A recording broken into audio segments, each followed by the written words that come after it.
Şirkətinizdə sistem yoxdursa, ilk şübhəlini güzgüdə axtarın. Bir şirkət təsəvvür edin. Direktor öz departament rəhbərinə güvənmir, tapşırığın icra olunacağında əmin deyil. Nə edir?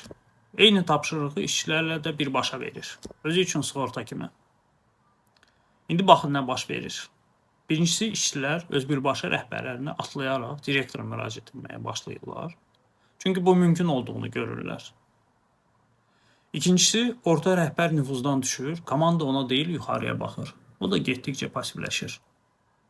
Üçüncüsü, işçilər direktorun adından sui-istifadə edirlər. Müdir özü belə dedi. Bu cümlə ilə hər şeyi örtbas edirlər.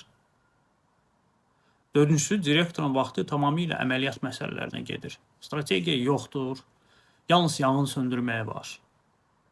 Kök problem etibar deyil.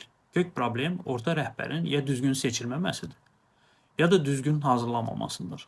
Amma buna görə bütün sistemi pozmaq, xəstəni müalicə etmək əvəzinə binanı yıxmaqdır. Belə şirkətdə işləyirsinizsə, şərtdə tanıdım yazın. Direktorsunuzsa və özünüzü tanıdınızsa, videonu qeyd edin, danışarıq.